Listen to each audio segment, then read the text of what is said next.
कीर्तन करावे कीर्तन मुखी गावे हरीचे गुण मग काही नोहे बाधा काम दुर्जनाची क्रोधा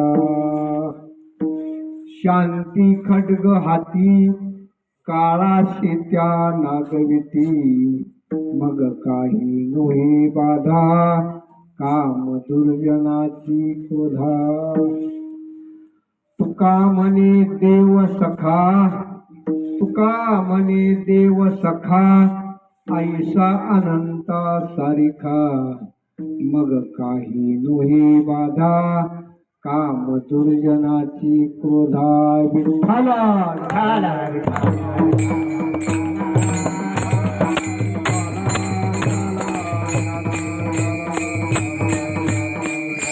महायोग पीठे तटे भीमराज्यं वरं पुंडरीकाय दातु मुनीन्द्र समागत्य तिष्ठन्तमानन्दकन्दं परब्रह्मलिङ्गं भजे पाण्डुरङ्गं पाण्डुरङ्गकरु प्रथमनाम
जयांचे केलिया स्मरण वय सकळ विद्यांचे अधिकरण ते जीवंदू चरण श्री गुरूंचे ते नमस्कारो आता करावे कीर्तन मुखी गावे हरीचे गुण मग काही नोहे बाधा काम दुर्जनाची क्रोधा ओम नमो ज्ञानेश्वरा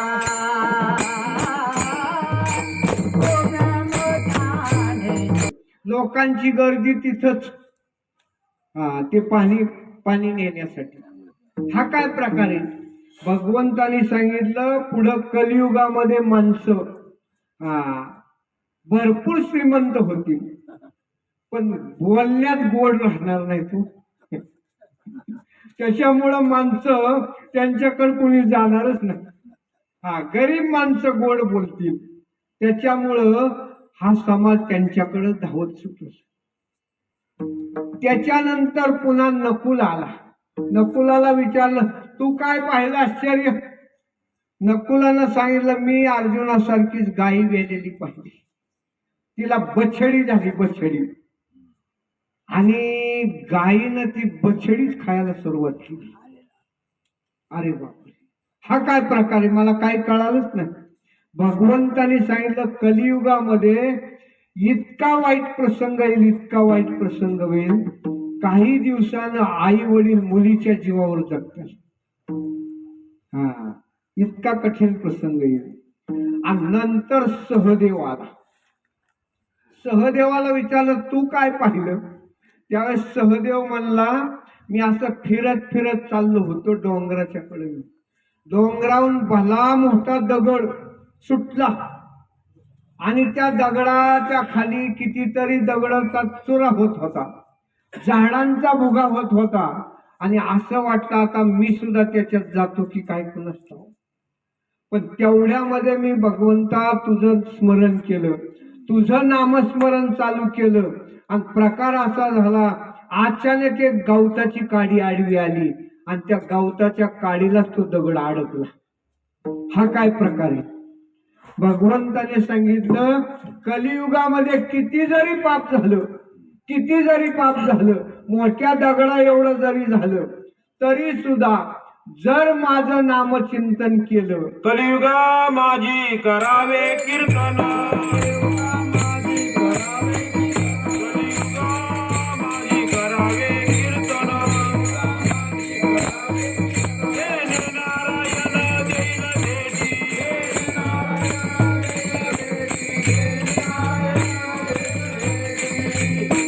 ही उत्तर भगवंतांनी पांडवांना सांगितलं पुढं काय होणार. महाराज पांडव निज धामाला गेले आणि पुढं कलीला प्रारंभ सुरू झाला.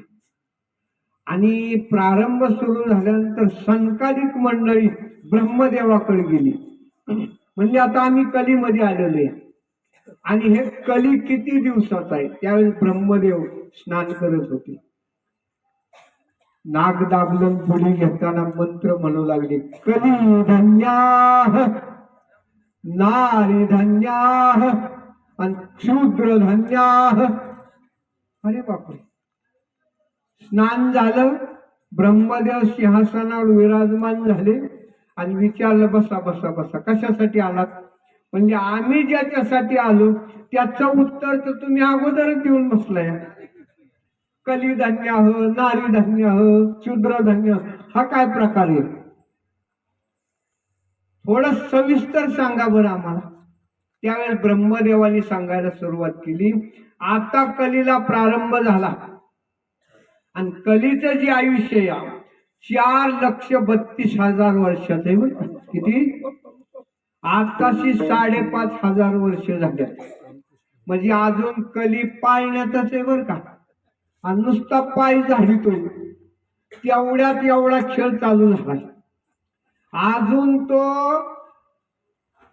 या अंगाहून त्या अंगावर व्हायचा, नंतर तो रांगायचा आहे, उठून बसायचा आहे, चालायला लागायचा आहे आणि पळायचा आहे. त्यावेळेस काय होईल बरं? भाग्यवाने आपण तोपर्यंत निघून जातोय. कली नुसता पाय झाडतोय तोपर्यंत कोरोना सारखी संकट यायला लागल्या. नाही त्या गोष्टी पाहायची वेळ आलेली या. महाराज नाथबाबांनी सुद्धा शकून सांगितलं बरं. हा, शकून सांगावया आले या माई माझे नाव. किती कठीण प्रसंग आहे महाराज. कलियुगाचं आयुष्य किती? 4,32,000 वर्षाचं. द्वापार युगाचं 8,64,000 वर्षाचं. त्रेतायुगाचं 12,96,000 वर्षाचं आणि कृतयुगाचं 17,20,000 वर्षाचं आयुष्य. ब्रह्मदेव सांगू लागले आता कलीला प्रारंभ झालाय आणि इथून पुढं ऋतुमान जाग्यावर राहणार नाही. पावसाळ्यात सुद्धा पाऊस पडणार आणि उन्हाळ्यात पडल्याशिवाय राहणार. यंदा मे महिन्यात पंढरपूर मध्ये पाणी शिरलं. मे महिन्यात म्हणजे मे महिना कोणता असतो आणि पंढरपूर मध्ये पुर आला, पंढरपूर मध्ये पाणी. म्हणजे ऋतुमान जागेवर राहणार नाही. एवढंच नाही तर देशाचे राजे अशा जन्माला येतील, प्रजेकडून पिळून पैसा जमा करतील. त्यांना समाजाचं काही घेणं देणं नाही. महाराज पुढं विचारलं आणखीन काय होणार.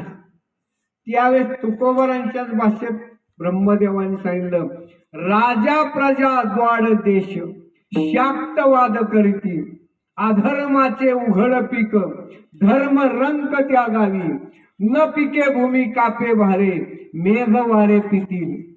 तुका म्हणे अवघी दुःखे आणि येती सुखे वस्तीशी. काही दिवसांनी जमिनी पिकणार नाही. बघा बर का, त्रेतायुगामध्ये एकदा जर पेरलं 14 वेळा पिकायचं. आता 14 वेळा पेरायची वेळ आली तर एकदा उगावते. कलीचं महाराज ही युगाचं सामर्थ्य आहे बर का. त्रेतायुगामध्ये माणसं 14 ताड उंचीची होती.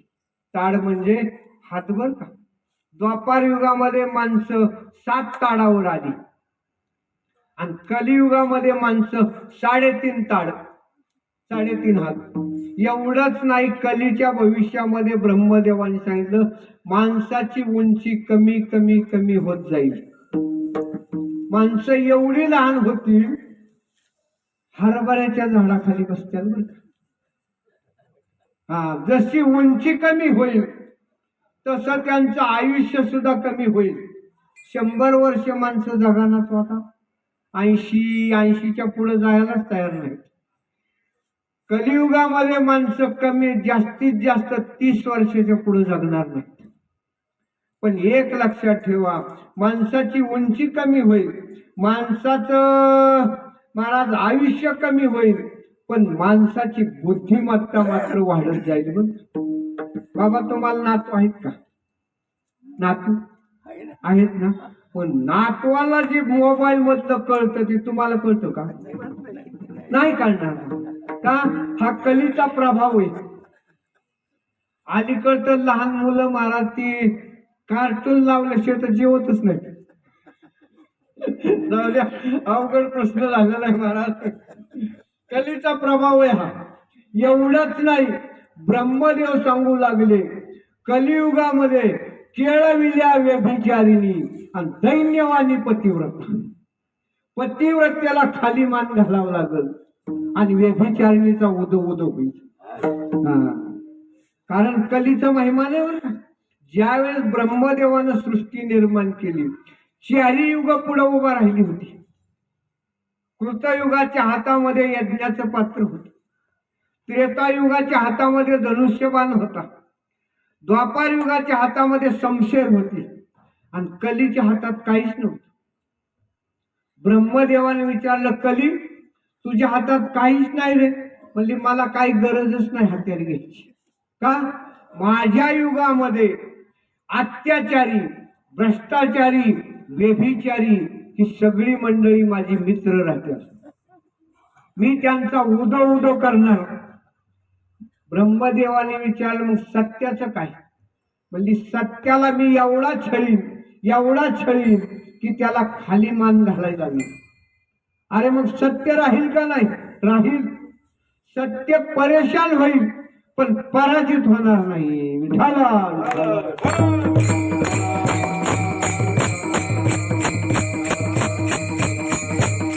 महाराज एवढा कठीण प्रसंग चालू कोण सांगत? हे ब्रह्मदेव सांगतो संकादिक मंडळीला. संकादिक मंडळींच्या अंगावर शिहारे आले. महाराज आम्ही तर तुमच्याकडे आलो त्यावेळेस तुम्ही स्नान करताना काय मंत्र म्हटला? कलिधन्य हो. आणि मग आता तर तुम्ही ही वर्णन चालवलं इतकं कठीण आहे. ब्रह्मदेव म्हणले कलीला 2 बाजू आहेत. जसं पैशाला 2 बाजू आहेत का, छप्पा आणि काटा, तसं कलीला सुद्धा 2 बाजू आहेत. एक बाजू वाईट आहे आणि दुसरी बाजू चांगली सुद्धा आहे. महाराज मग चांगली बाजू कोणची? त्यावेळेस ब्रह्मदेवानं सांगितलं भगवंताच्या प्राप्तीसाठी कलियुगामध्ये कुठं जायची गरज नाही. नलगती सायास सुखे येतो घरा. फक्त नामस्मरण करायचं आणि तेच नाथबाबांनी केलं. विठाला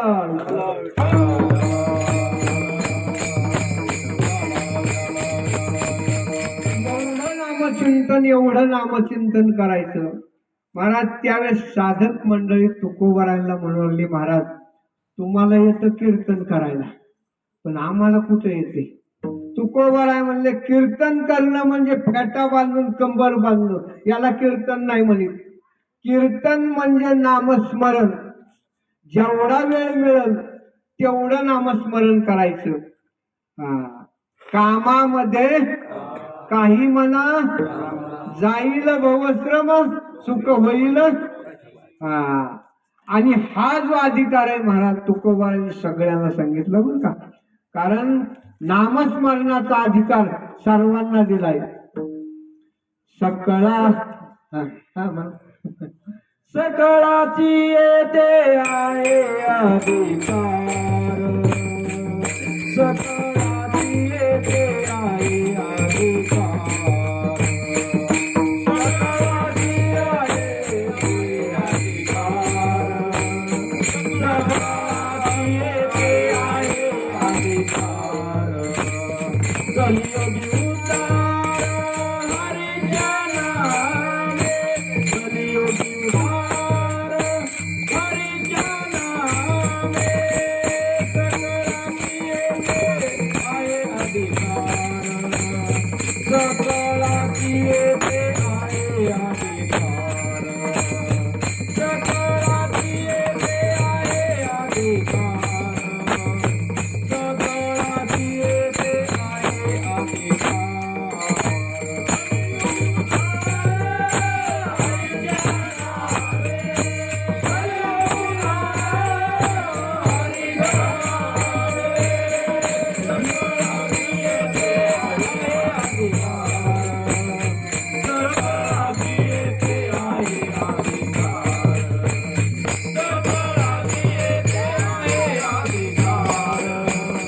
सकळाची येते आहे अधिकार.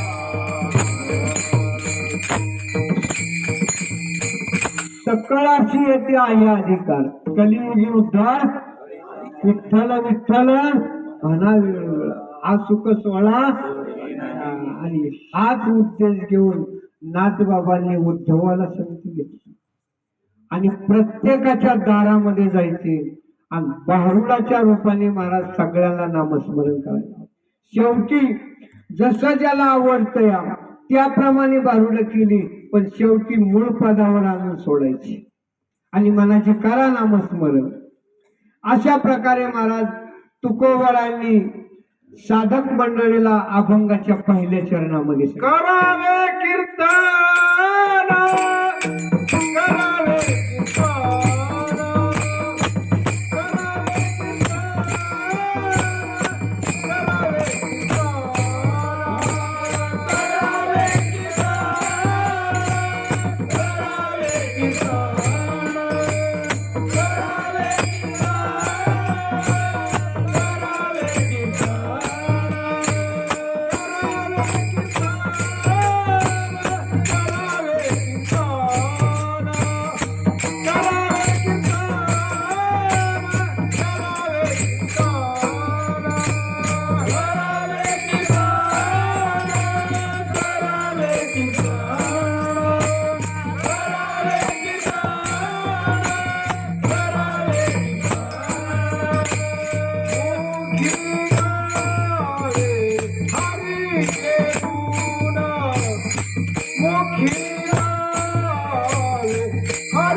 करावे कीर्तन. सगळ्यात सोपं नामस्मरण. नामसंकीर्तन साधन पै सोपे. जळतील पापे जन्मांतरी. सोपं साधन. कलियुगा माझी करावे कीर्तन. पण त्याच्यामध्ये तुकोबारांनी सांगितलं कीर्तन करायचं, पण कसं करायचं. कीर्तन चांग कीर्तन चांग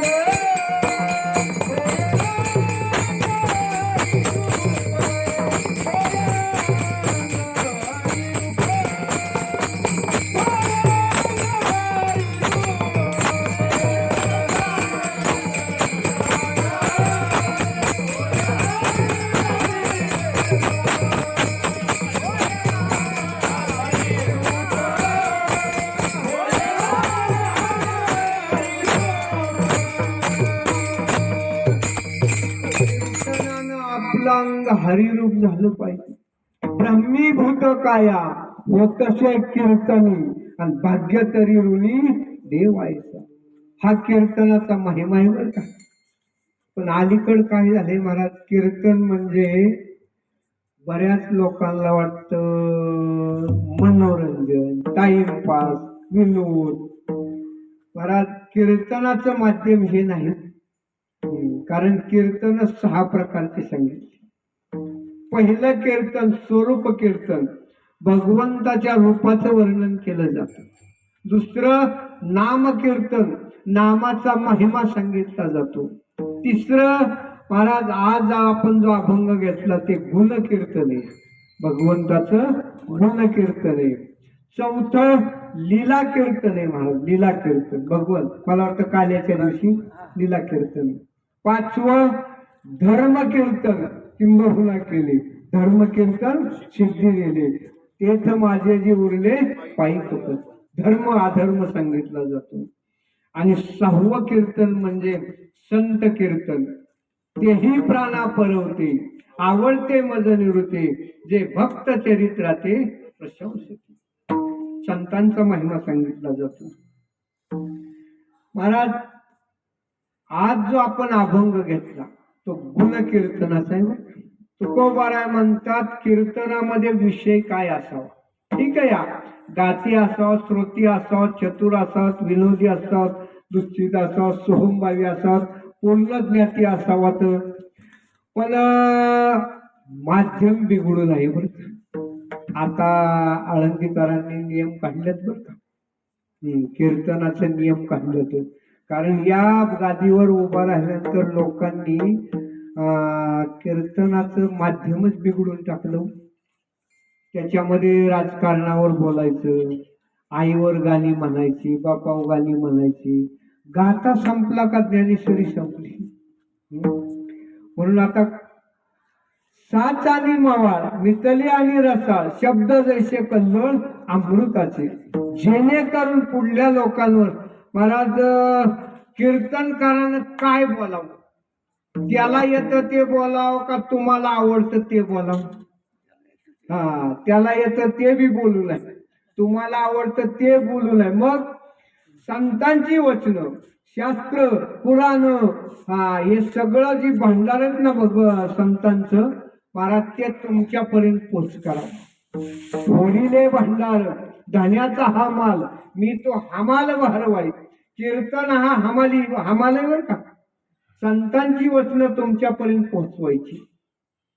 तुकोबाराने सांगितलं कीर्तनामध्ये भगवंताचं गुण आलं पाहिजे. गुण कोणचं गुण महाराज, भगवंताने भक्ताविषयी केलेली कामं किंवा भक्ताने देवाविषयी अर्पण केलेलं सर्वस्व, या गोष्टी कीर्तनामध्ये आल्या पाहिजे.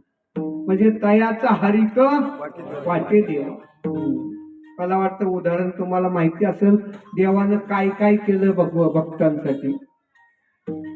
अर्जुनाला घेऊन काम्यक वनामध्ये देव आले. फिरत फिरत आल्यानंतर अर्जुनानं तो रम्य परिसर पाहिला. शास्त्र बघा बर का, स्वच्छ पाणी पाहिलं की आंघोळ करावं वाटते. हातामध्ये तीक्ष्ण हत्यार आलं ना, हिंसा करावं वाटते. साधी कातर जरी हातात आली की दोरा कापावा वाटतो. आणि रम्य परिसर दिसला की आपल्या प्रियशीची आठवण होती. आणि त्या काम्यक वनामध्ये तो असणारा परिसर पाहिला आणि अर्जुनाला वाटलं इथं सुभद्रा पाहिजे. आता देवाला सांगावं लागतं का हो? देवाने ओळखलं अर्जुनाच्या मनात काय आलंय. न सांगता तुम्हा येते अंतर,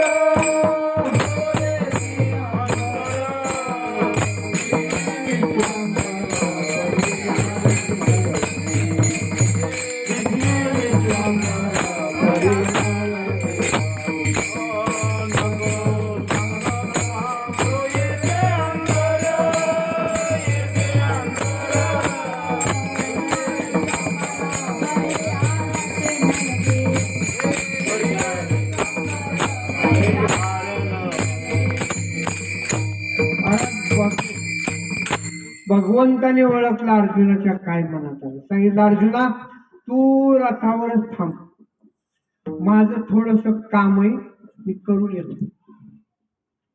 महाराज देव फक्त झाडाच्या आडच गेलं बर का. तोपर्यंत इकडून सुभद्रा निघाली. खेळतो येण्याची खेळावा, आणि सुभद्रा आलेली पाहिल्याबरोबर महाराज अर्जुनाला एवढा आनंद झाला. वा वा वा सुभद्रे 100 वर्षाचं आयुष्य बर का. कळानाच अर्जुना सुभद्रा कोण आहे.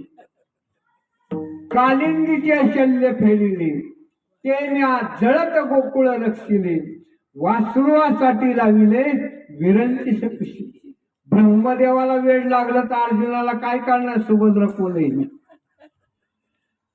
जवळ बोलावलं, जवळ बसावली, गळ्यात हात घातला. बघ बघ पाणी कसं जुळजुळू वाहते, सरोवरात बदक कशी पोहतात, फुलं काय येत, फळं कधी वृक्षाला आलेली, काय डोंगर येत, काय झाडी. या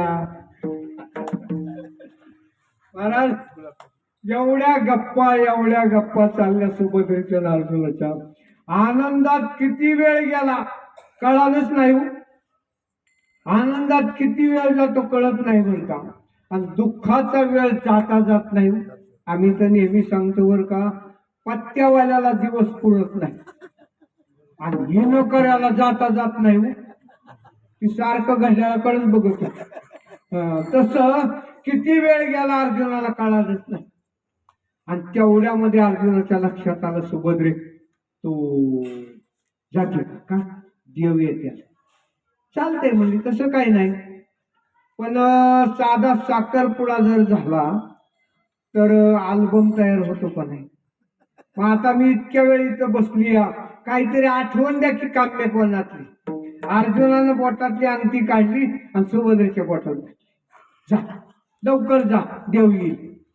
मला सुभद्रा नुसती झाडाच्या आड गेली, लगेच देव उकडून निघाले. त्याला काय वेळ लागतोय. आणि नंतर भगवंत आले, म्हणले निघायचं का. हो निघायचंय, तुमचीच वाट पाहतो तुम्ही. भगवंत धुऱ्यावर बसलेत, हस्तिनापूरच्या वाटेला रथ लागलेला आहे. अर्जुन माघया, घोड्याला चाबूक हाणण्याचं निमित्त करायचे देव. आणि नेमकं हे बोट, अंगठीचं बोट अर्जुनाच्या डोळ्यापुढे न्यायचं. ही अंगठी तर मी सुभद्रेच्या बोटात घातली होती आणि देवाच्या बोटात कशी आली. अर्जुन गोंधळून जायचा. थोड्या वेळाने विसर पडला की देवाने पुन्हा चाबूक मारायचं निमित्त करायचं, आणि नेमकं ते बोट अर्जुनाच्या डोळ्यापुढे नेत.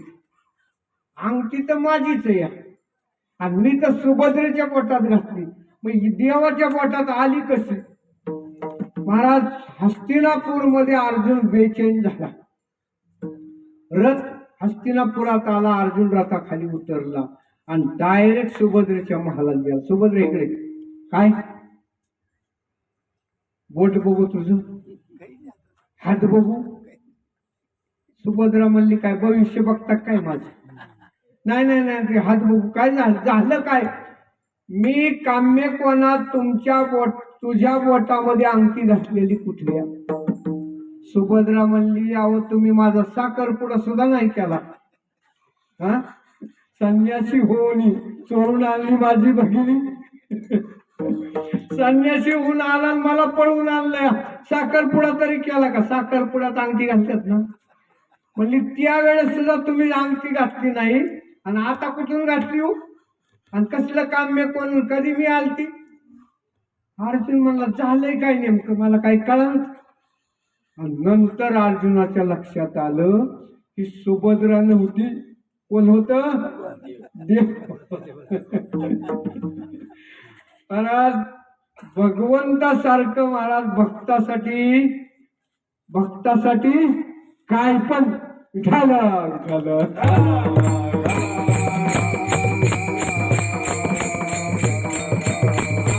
प्रत्येक जीवनातलं उदाहरण जर द्यायचं ठरलं, मागं लातूरमध्ये भूकंप झाला. मुंबईचा माणूस काय कारण असतो गावात आलता आणि भूकंप झाला. रात्री बरीच माणसं गेली.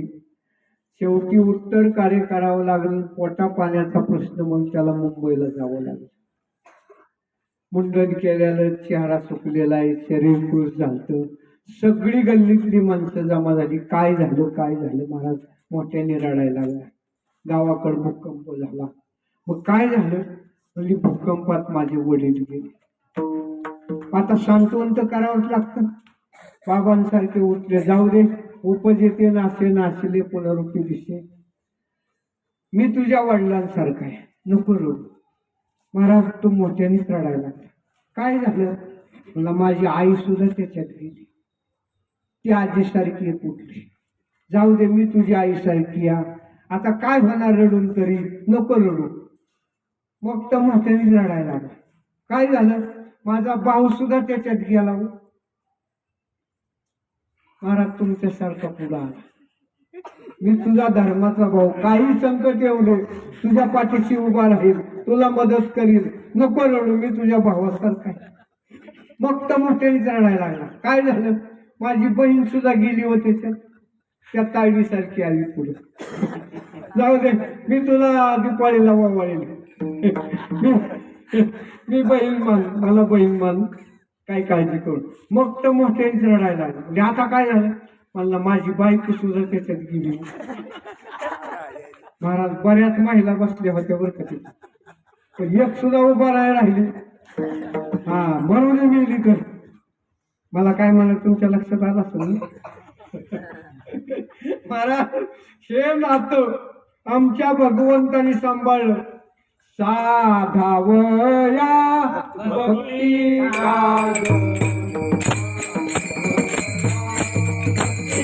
काग, साधावया भक्ती काग, साधावया भक्ती काग, साधावया भक्ती काग, साधावया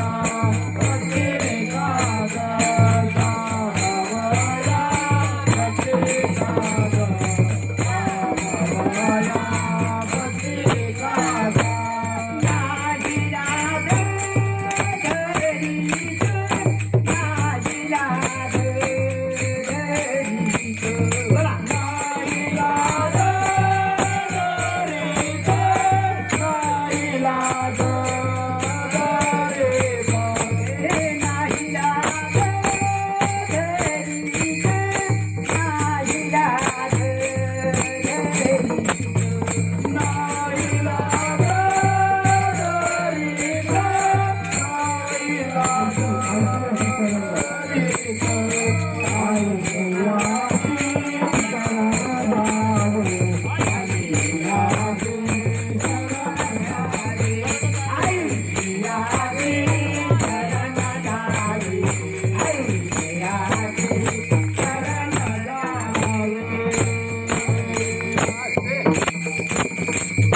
साधावया भक्ती काल नाही लाजत. महाराज हे गुण कीर्तनामध्ये आले पाहिजेत. भगवंताने भक्तासाठी काय केलं आणि भक्ताने भगवंतासाठी काय केलं. महाराज चोखोबारायांच्या पत्नीच्या बाळांसाठी देव चोखोबाची बहीण झाला सारंग. दार उघडा वहिनी हाका मारी. निर्मलाबाई झाला. 6 महिने महाराज बाळंतपण केलं. किती अवघड असतो महाराज बाळंतपण.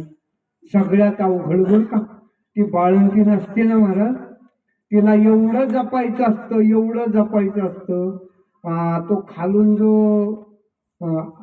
शेकच ना, जास्त लागला तर गरम होतोय, कमी पडला तर तोंड सुजतोय. भगवंताने सगळ्या काळजी घेतली. त्या लहान मुलाचं धुणं नाहणं सगळं करायचं. नवे नवे महाराज त्या बाळंतीन बाईची कूस भरून येण्यासाठी तिला किती खाऊ घालावं लागतो. सुंट वडे, डिंक वडे, खारीक बदाम खोबरे. आयशी ऐकोनी मनास वाटते बाळांतील होणे बरे. प्रमाण नाही बर का. सगळी काळजी भगवंतानी घेतली. महाराज हे गुण कीर्तनामध्ये आल्यानंतर भक्तांनाही आनंद वाटतो आणि देवाला सुद्धा आनंद वाटतो. तुकोबरा म्हणतात ह्याला कीर्तन म्हणतात. करावे कीर्तन आणि मुखी गावे हरीचे गुण. साधक मंडळी म्हणू लागली, मग ह्याचा परिणाम काय होतो? तुकोबारांनी अभंगाच्या दुसऱ्या चरणात मग काही नोहे बाधा, मग काही नोहे बाधा.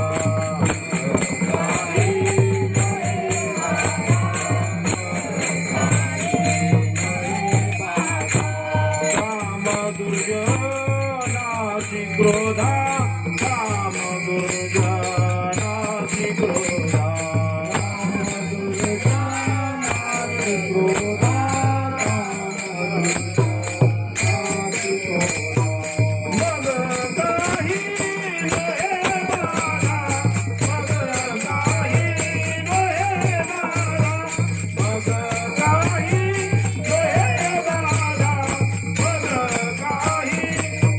नोहे बाधा,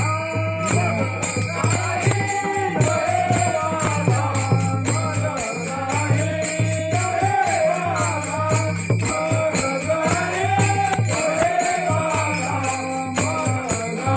नोहे ज्या वेळेस साधक मंडळी विचारले याचा परिणाम काय होतो? करावे कीर्तन मुखी गावे हरीचे. तुकोबरांचे परिणाम असा आहे, मग काही नोहे बाधा, काम दुर्जनाची. साधक मंडळी म्हणाली, महाराज आम्हाला हे पटत नाही. कीर्तनाचा आणि काम क्रोधाचा संबंध काय? तुकोबराय म्हणले फार घनिष्ठ संबंध आहे. कारण काम आणि क्रोध नावाचे हे जे गणित ना महाराज, भल्या भल्यांची फजिती केली, चांगल्या चांगल्यांची. धडक मारिली शंकरा, केला ब्रह्मयाचा मातेरा, इंद्रचंद्राशी दरारा लागलेला. धडक मारिली नारदा, केला रावणाचा दुर्योधना मारिली गदा. नाथबाबांचं महाराज ते नाथबाबांचंच प्रमाणे असं गडी महाराज जगाच्या पाठीवर पोलीस नाहीत बर का. हरिहराची आबरू घेतो भय नाही त्याची, कामाजी कोतवाल्याने नाडीले बहुत अशी. महाराज हा प्रश्न अर्जुनानं सुद्धा भगवंताला भगवद्गीतेमध्ये विचारला. अज्ञानी माणसाकडून चुका होतील यात काहीच नवल नाही, ज्ञान्यांकडून सुद्धा चुका होत्यात याला कारण काय? त्याचं उत्तर भगवंताने दिलं बर का. काम येश्य क्रोध येश्य रजत गुणत समद्भवा, महाशनो महापापना विद्येन मिनः वैरिणम. आपले वैरी कोण असतील तर फक्त कामानी. महाराज भजनात सुद्धा डोकं घासत्यात तुम्ही. हे ज्ञाननिधीचे भजन, विषयधरीचे वाघ, भजन मार्गीचे मग मारत. तुमच्याकडे चांगलं असेल, आमच्याकडे भजन जर चाललं ना, भजनात पार्ट्या. इकडल्या पार्टीने अभंग म्हणायला लागले की तिकडल्या पार्टीने म्हणायचंच नाही. बर तिकडल्या पार्टी म्हणायला लागली की इकडला पकवायच्या, त्याने कणिक काढायला सुरुवात करायची किंवा कणिक लावायची, वाजवायचंच नाही. बर काय झालं की महाराज टाळाले डोकी फोडाफोडी. भजनात काम क्रोध कुठं डोकं वर काढताल भरवसच नाही. शुकदेवांचे आजोबा कोण? व्यासांचे वडील पराशर ऋषी. शुकदेवांचे आजोबा बघा बर का.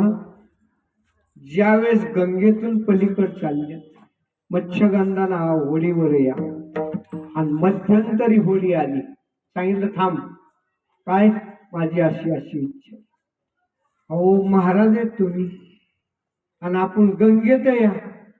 बरं इकडं माणसं तिकडं माणसं येत. महाराज तपश्चर्याच्या बळावर उजेडाचा अंधार करता आला.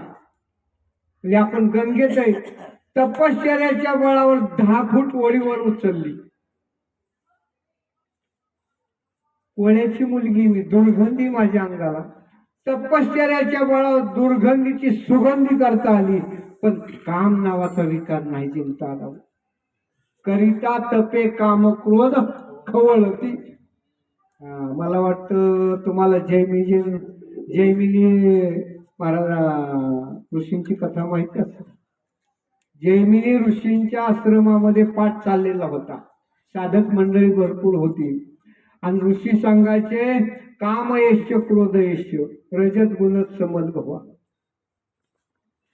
महाराज एक विद्यार्थी लई चाबर होतो.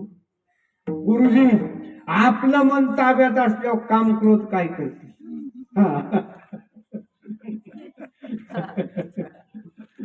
गुरुजी म्हणत अरे तसं नाही, चांगल्याची फजिती केली. नाही आपलं मन ताब्यात असल्यावर काम क्रोध काय करतात. गुरुजी म्हणले आता ह्याच्या भाषेतच ह्याला उत्तर द्यावं लागेल. उद्या आपली सहल जायची या, सगळी मुलं जाणार, फक्त हा मुलगा आश्रमाला राखण राहणार. चालते या.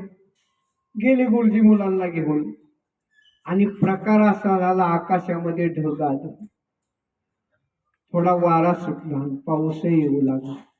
हा मुलगा आश्रमाच्या दारात उभा राहिलेला आहे आणि तेवढ्यामध्ये एक मुलगी दिसली. नुकतंच कौमारी अवस्था ओलांडलेली, तारुण्यामध्ये मंत्रमुग्ध झालेली. भगवंताने काय स्वरूप दिलेलं होतं आणि शरीरावरला जी कपडे होती पावसाने भिजली होती, अवयवाची छटा काय स्पष्ट दिसत होती. हा म्हणला अहो अलीकडे की पावसात का भिजताय. ती आल्यानंतर वळचणीला बसते. अहो तिथंही पाऊस लागतोय, आत या की. आत आली आणि आल्यानंतर महाराज काम यश क्रोध लय अवघड. बोलता बोलता बोलता परिचय अति परिचय आणि शेवटी त्यानं लग्नाची मागणी घातली. ती म्हणली मी तयार आहे लग्नाला, पण माझी आट आहे. काय, मला खांद्यावर घेऊन या आश्रमाला 3 प्रदक्षिणा घालायची. तो म्हणला नाही तरी आता गुरुजी कुठे आहे. तिथं घेतली ना खांद्यावर. पाऊस येत होता, चिखलात 1 प्रदक्षिणा झाली आणि दुसऱ्या प्रदक्षिणेला ओझ वाहिलं आणि हा थकला. कस तरी करून दुसरी प्रदक्षिणा आणि तिसऱ्या प्रदक्षिणेला महाराज ती खालीच बसलं. खाली बसताना वर बघायचं. ती ओठाला लाली नव्हती, ती अशा बटा सोडलेल्या नव्हत्या, तिथं फुगा नव्हता.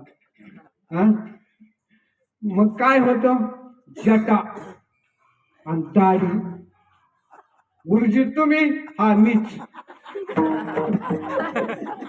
अरे काम मग आता ह्याच्या पर्याय काय काढायचा. महाराज नाथबाबांच्या अंगावर सुद्धा इथल्या लोकांनी एक वेश्या घातली होती. बघा बर का. पण प्रकार नामस्मरणाची ताकद किती या. नामस्मरणाची ताकदी पुढे महाराज काम क्रोध काहीच करीत नाही. ती वेश्या आली, दर्शन घेतलं आणि पुढं प्रकार असा झाला महाराज ती वेश्या नाथबाबांची अनुयायी झाली. मागल्या वर्षी आपण नाथबाबांचं चरित्र केलं. त्याच्यामध्ये हा विषय आलता. कशामुळं महाराज, याला फक्त एक जो नामधारक असतो ना, बाकीची तुम्ही काही जरी साधनं केली तरी काम क्रोध कधी आवरलं जाणार नाही. तुकोबारांचा विषय माहिती असतो. चिमणी नावाची स्त्री, त्या काळामध्ये कुटील लोकांनी 300 रुपये दिले आणि भांडाऱ्यावर पाठवली होती. तुकोबारांचं वय 27 वर्षाचं, एकांत होता आणि स्त्रीने आपली इच्छा प्रगट केली होती. पण तुकोबाराय भजनामध्ये दंग असल्यानंतर शेवटी त्यानं आटोकाट प्रयत्न केला, पण तुकोबारायने तिला सडेतोड भाषेमध्ये उत्तर दिलं. जाई हो तू माते न करी सायास, जाई हो तू माते न करी सायास, जाई हो तू माते न करी सायास, जाई हो तू माते न करी सायास. आम्ही विष्णुदास पैसे नव्हे, आम्ही विष्णुदास पैसे नव्हे, जाई हो तू माते न करी सायास, जाई हो तू माते न करी सायास. आम्ही विष्णुदास पैसे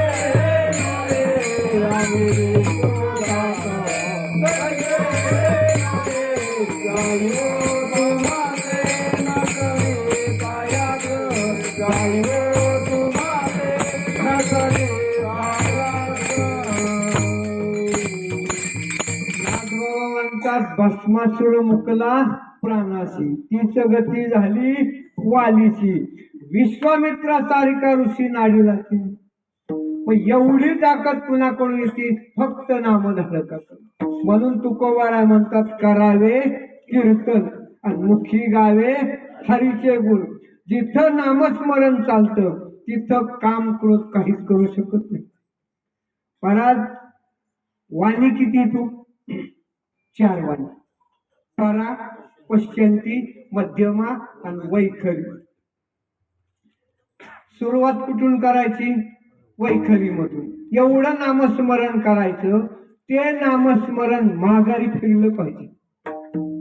आणि एकदा का माघारी फिरलं इथं येतं बर का. परापशी मध्यमामध्ये एकदा का नामस्मरण खाली उतरलं, परात अवस्था तयार होती. अवस्था कंठी प्रेम दाटे, नैनी निरल होते, हृदयी प्रगटे.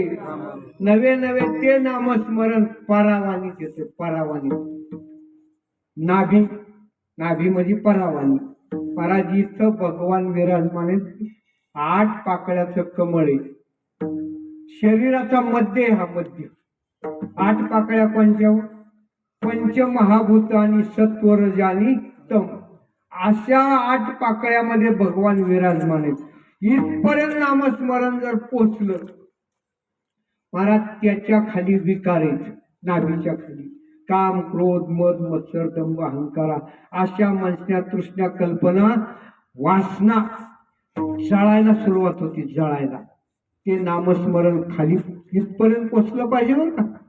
आणि एकदा का इथं पोचलं, काम क्रोध केले घर नेते. तुका म्हणे देह भरिला विठ्ठल.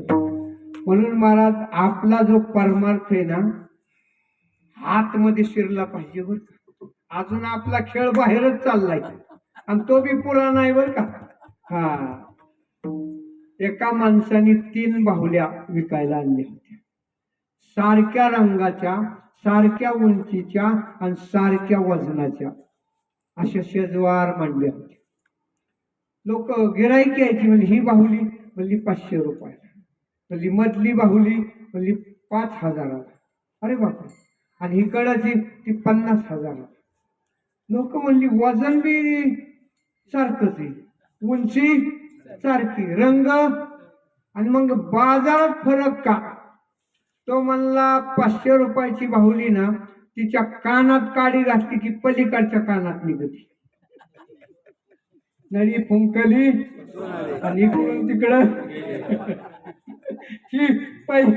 त्याच्यामुळं 500 रुपये किंमत आहे.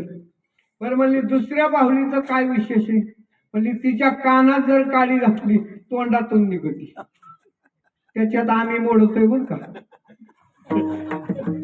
मला सौदा नाही करायचा. त्याच्यामुळे त्याची किंमत किती? 5000.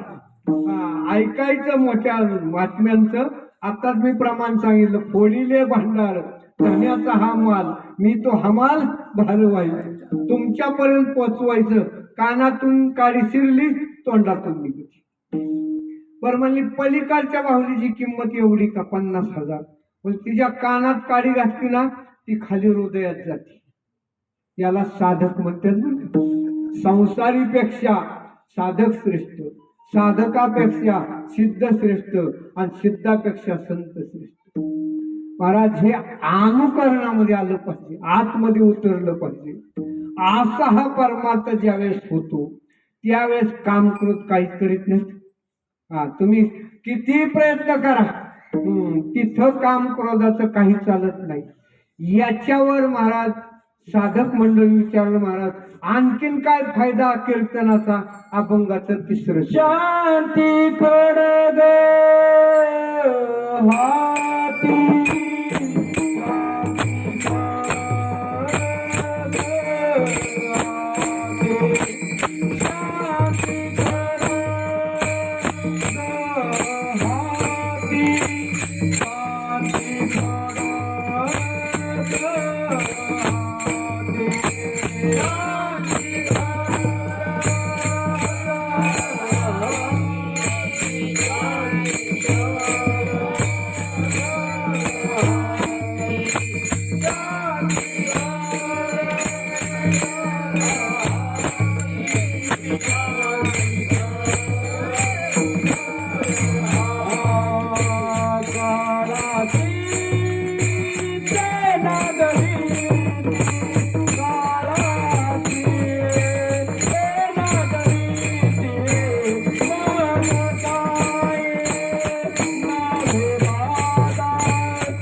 साधक मंडळी तुकोबाराने विचारलं, महाराज इथपर्यंत मी आता आम्हाला करा हे कीर्तन मुखी गावे हरीचे गुण, परिणाम काय? मग काही नव्हे बाधा आणि काम दुर्जनाची क्रोधा. आता याच्या पुढे तुम्ही म्हणताय शांती खड्ग हाती आणि काळा शिक्या. आता हे शांतीचा विषय तुम्ही कसं काय घ्याल? तुकोबारा म्हणजे नामस्मरण एकदा सुरू झालं की महाराज त्या असणाऱ्या साधकाला शेवटची जी अवस्था, परमोच्च कोटीची अवस्था, त्याला शांती म्हणतात, परिपक्व अवस्था. आणि ती परिपक्व अवस्था निर्माण त्याला होती. आणि एकदा का ती अवस्था निर्माण झाली महाराज, त्याच्या पुढं काळ सुद्धा चालता काळ सुद्धा. आता नाथबाबांचं उदाहरण सर्वांना माहिती आहे. यवन अंगावरी आणि प्रसाद देवनी मुक्त केला. महाराज आपल्याकडे जर क्षमाशस्त्र असेल, पुढचा किती वाईट असू द्या काही करू शकत नाही. क्षमाशस्त्र जया नराची हाती, दुष्टतया प्रति काय. नाथबाबांची उदाहरण मला वाटतं एक ब्राह्मणही नाथबाबांना त्रास देण्यासाठी आले. नाथबाबांना महाराज तो ब्राह्मण पैठण मध्ये आल्यानंतर त्याला 200 रुपये पाहिजे होते. कुटाळ म्हणलेलं म्हणला काय मदत होईल का? ते म्हणले करू की 200 रुपये लगेच देऊ, पण काय करावं लागल? नाथबाबांना राग आणायचा. त्याला काय म्हणले लगेच गेला. नाथबाबा पूजा चाललेली होती, चपला सकट आतमध्ये. नाथबाबा म्हणले गिरजा बघ, माझा लहानपणीचा मित्र आलाय, किती प्रेम आहे. चपला काढायचं सुद्धा त्याच्या लक्षात राहिलं नाही. माझ्या भेटीसाठी एवढा आतुर झाला, चपला सहित आला बघ इथं. महाराज ते खजेलच झाले. काय करावं? 200 रुपये घ्यायच्यात आता. महाराज वारकऱ्यांची पंगत बसते. गिरजाबाई पंगत म्हणजे वाढतात, तेवढ्यामध्ये हा पाठकुळीत जाऊन बसला. नाथबाबांनी सांभाळून बर का, बाळ पडल. गिरजाबाई म्हणाले मला माहिती हरिपंडिताला पाठी घेऊन काम करायची सवय.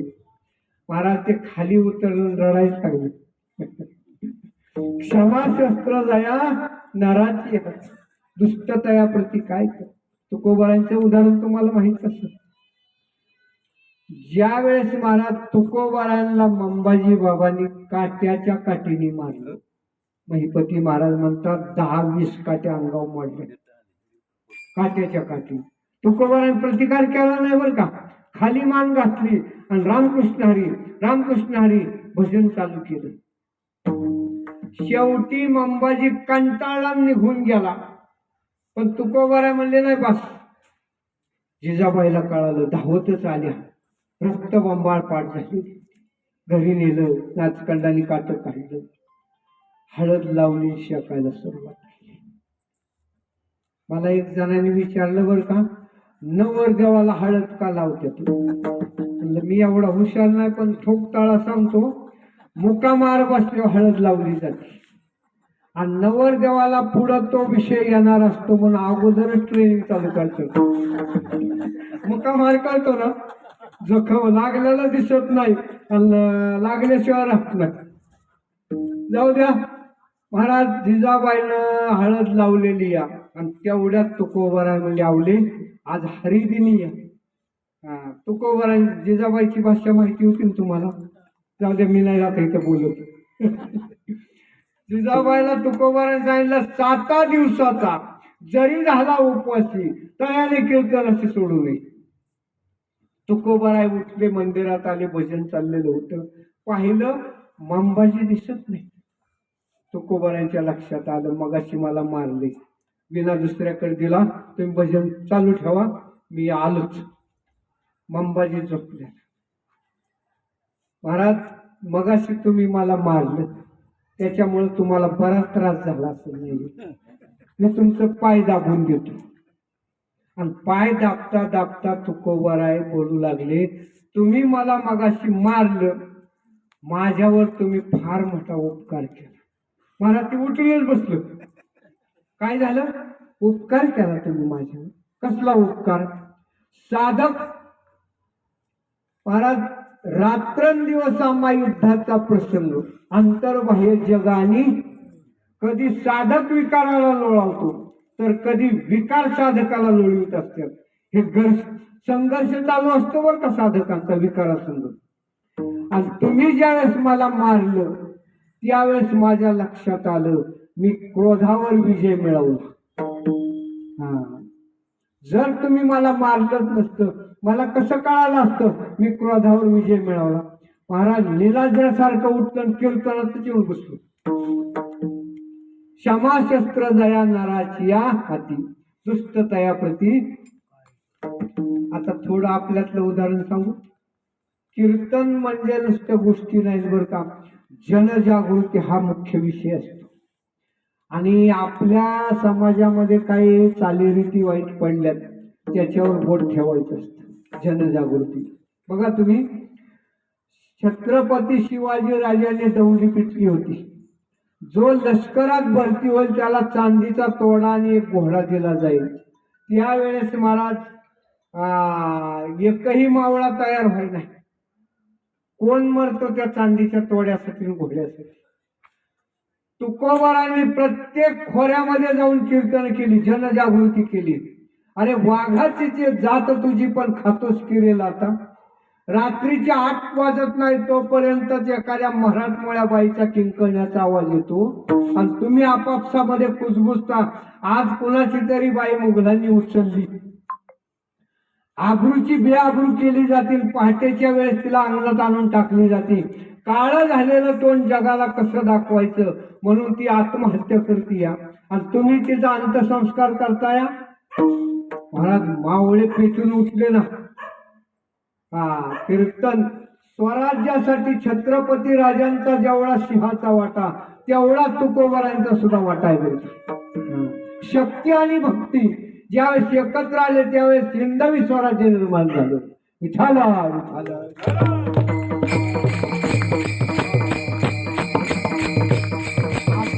असा झाला, क्षमाशस्त्र दया नराची हाती, दुष्टतया प्रती काय. महाराज एक सासूर वाशीन देवऋषाकडे गेली आणि देवऋषाला म्हणली आमच्या सासूचा आळा बांधा करायचा. तर तू आळा बांधा. देवऋषी म्हणला हा खांबाला बांधायचे देवऋषी मला खर्च लय येतो, किती येऊ द्या मला 1000, ती म्हणली 1100 देते, पण आळा बांधाच झाला पाहिजे. काय हरकत नाही. महाराज एक कागद घेतला, असं चौकोन काढला, त्यात पुन्हा दुसरा चौकोन काढला, परत तिसरा काढला, सगळी घर एक अक्षर एक अंक, एक अक्षर एक अंक, त्याला आपल्या भाषेत यंत्र म्हणतात. उदबत्ती घेतली, त्या यंत्रावर फिरवायचा, देवावर फिरवायचा, आणि तिला नाही कळलं असं काहीतरी बडबड करायचं. तिला वाटायचं मंत्रच म्हणता येईल. जोपर्यंत पुढच्या माणसाला काही कळत नाही तोपर्यंत दिवशीले हुशार असतो बरं का. पुढच्याला का काय कळालं त्याने आपलं गबाळ गुंडाळावं आणि दुसरं गाव गाठावं. मला थोड्या वेळाने तो यंत्र असं बारीक घडी केली एका ताईत मध्ये घातलं. मग ताईत वरून उदबत्ती फिरवायची आणि देवाला फिरवायची, काहीतरी बडबड करायची. आणि म्हणला काढ 1100 रुपये. घेतला 1100 रुपये, सांगितलं हो खित्ता आहेत. म्हणजे काय करायचा, सासूच्या गळ्यात बांधायचा काय? नाही नाही नाही नाही, हा ताईत तुझ्या दाढ खाली दाबून धरायचा. सासू बडबड करायला लागली की दाढ खाली दाबायचा. महाराज ही घरी गेली, सासूनी पाहिलं कुठं गेलती, आणि मग सासूनी काय आलाबाला घेतला असत काय तिचा. जी पट्टा चालू झाला महाराज त्या सासूचा, कशाचा? शिव्या. काय भांडवल असतं महाराज आपलं, काय पाठ आहे काकडा हरिपाठाशिवाय काय पाठ आहे? आमच्याकडलं सांगतो, आमच्या महिलांच्या एवढ्या शिव्या पाठ आहे. त्या शिव्याचा जर सप्ताह बसवला ना, पहिल्या दिवशीची शिवी काल्यापूत यायची. इतक्या शिव्या. महाराज जशी सासू शिव्या देईल तसं ही ताई दाढ खाली दाबून धरायची. जवळजवळ 2 तास शिव्या चालले होते. सासूच कंटाळली, म्हणली एवढ्या मी शिव्या दिल्या, तिचा 1 वटाचा 2 वट व्हायला, माझं तर काय चुकत नाही ना. सासू गप्पच झाली. गुण आला ना, कशामुळं? तृण नाही ते पडीला दावागली, जाय तो विझोनी आपसया. परत तुकोबारा म्हणतात, तुम्ही जर शांती आपल्याकडे घेतली तर समाजाचा विषय सोडून द्या, काळाची सुद्धा ताकद नाही तुमच्याकडे बघायची. एवढी ताकद त्या शांतीकडे. पण ही शांती आपल्या अंगात कधी येते?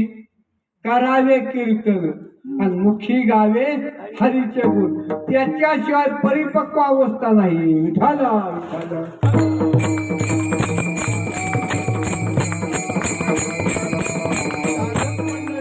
महाराज इथपर्यंत बी कळाला आम्हाला.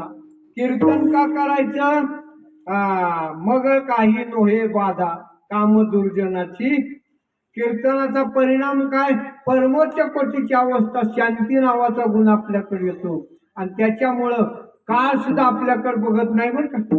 मला वाटतं प्रसंग माहिती असेल, तुकोबाराय ज्यावेळेस सदैव वैकुंठाला निघाली, एसटीत बसताना पाहिजे, रेल्वेत बसायला प्लॅटफॉर्म बरोबर, आणि विमानात बसायचं म्हणल्यावर शिडी होती का होती तर? मग विमानात बसायचं कसं? तुकोबारांनी काळाला बोलून घेतलं, काळ्या इकडे, आणि खाली मान घालून पलीकडे बघायचा. माझ्या टाळकऱ्यांकडे बघायचं नाही, माझ्या श्रोत्यांकडे बघायचं नाही. महाराज काळ चळचळा कापायला लागला, आणि तुकोबारांनी त्याच्या माथ्यावर पाय दिला, आणि नंतर तुकोबारा विमानात बसतो. जगा काळ खाय आम्ही माथा दिला. महाराज तो एवढा घाबरला, यमपुरीला जाऊन सगळ्या दूतांना बोलून घेतलं, सांगितलं, हे बघा तुम्हाला मी आज्ञा करतो, यमधर्म सांगे दूता, तुम्हा नाही तेथे सत्ता, जेथे होय हरी कथा सदा घोष नामाचा, नका जाऊ तया गावा. एवढी परिपक्व अवस्था निर्माण होती. शांती खड्ग हाती आणि काळाशी त्या. नंतर साधक मंडळी म्हणली अजून काय होतं? तुकोबारांनी अभंगाच्या 4थ्या चरणात सांगितलं, तुका म्हणे दाता सखा तुका म्हणे दाता सखा तुका म्हणे दाता सखा तुका म्हणे दाता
हा अभंग तुकोबारांचा जरी असला तरी नाथबाबांच्या जीवनाला तंतोतंत जुळतो. बघा, 1000 माणसापेक्षा एक ब्राह्मण श्रेष्ठ, 1000 ब्राह्मणापेक्षा एक वेदपाठक श्रेष्ठ, 1000 वेदपाठकापेक्षा एक क्षेत्र संन्यासी श्रेष्ठ, 1000 क्षेत्र संन्यासापेक्षा एक जीवनमुक्त श्रेष्ठ, 1000 जीवनमुक्तापेक्षा महाराज एक ब्रह्मवेत्ता श्रेष्ठ, आणि 1000 ब्रह्मवेत्त्यापेक्षा एक नामधारक श्रेष्ठ. आयुष्य व्यक्ती अपरंपार नाही नामधारका बरोबर एका जनार्दनी सादर परिसावी. एवढा नामधारकाला अधिकार, आणि असे नामधारक नाथबाबा करावे कीर्तन, मुखी गावे हरीचे गुण. त्यामुळे त्यांच्याकडे काम क्रोध कधीच आला नाही. नवे नवे शांती ब्रह्म म्हणून जगामध्ये प्रसिद्ध झाले. एवढंच नाही, तुका म्हणे दाता सखा, अखिल कोट ब्रह्मांड नायक पांडुरंग परमात्मा 36 वर्षे त्यांच्या घरी राबले. आता आपल्याला 4थ्या चरणात बोलायला वेळ नाही बरं का. वेळ संपलेली आहे, त्याच्यामुळं चालेल ना. देव केवढा आहे हो महाराज. बघा बरं का, 10 माणसाचं मिळून एक कुटुंब होतं, बरोबर. 10 कुटुंबाची एक वस्ती होती, 10 वस्त्याचं मिळून एक गाव होतं, 10 गाव मिळून एक तालुका, 10 धरतो आपला वेळ संपलाय. 10 तालुका मिळून एक जिल्हा होतो, 10 जिल्हा मिळून एक राज्य होतं, 10 राज्य मिळून एक देश होतो, बरोबर. महाराज 10 देश मिळून जग म्हणता. मग आता त्याच्यामध्ये एक भाग पृथ्वी जमीन आहे आणि 3 भाग पाणी आहे. याला काय म्हणतात? पृथ्वी म्हणतात. पृथ्वी ही पृथ्वी लहानचा तारा आहे बरं का. पृथ्वीपेक्षा गुरु शनी बुध मोठाला तारा येतो. असे असंख्य तारे एका सूर्याच्या भोवताली फिरतात. असे सूर्य किती? 12 आदित्य, आणि त्यांच्या भोवताली तारा किती? महाराज त्याला ब्रह्मांड म्हणतात. काय म्हणतात? आणि एवढं मोठं ब्रह्मांड देवाच्या एका रोमातून पलीकड जातं अलीकड येतं. रोमी येती जाती, ब्रह्मांड येते. रोम म्हणजे काय? केसाच्या आग्र बुडाला असलेलं छिद्र, त्याच्यातून घाम येतो. एवढ्या छिद्रातून अख्खं ब्रह्मांड जातं. एवढा मोठा देव महाराज, तो देव सुद्धा आपला सखा बनतो.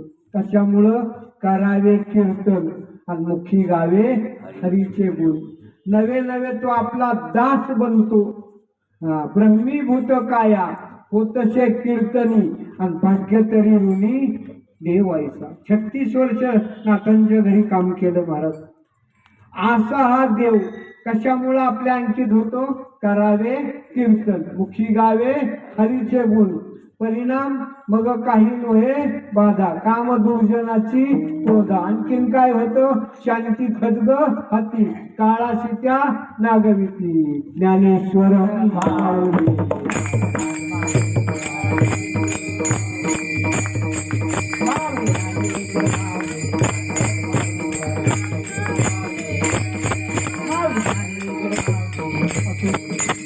आज या ठिकाणी गीता जयंती आणि भगवान दत्तात्रयांचा जन्मोत्सव हे दोन्ही गोष्टी साधून हा चाललेला अखंड हरिनाम सप्ताह, त्यामध्ये वर्ष 22वा, दिवस 6वा. सर्वांच्या प्रेमातून, महाराजांच्या प्रेमातून तुमच्या दर्शनाचा योग लागला आणि त्याच्यामध्ये महाराज जसे नाथबाबांनी बुद्धी दिली तसं बोलण्याचा प्रयत्न केला. आपुली आवळे नाही मी बोलो, सका भगवंत वाचा त्याची. भानुदास एकनाथ,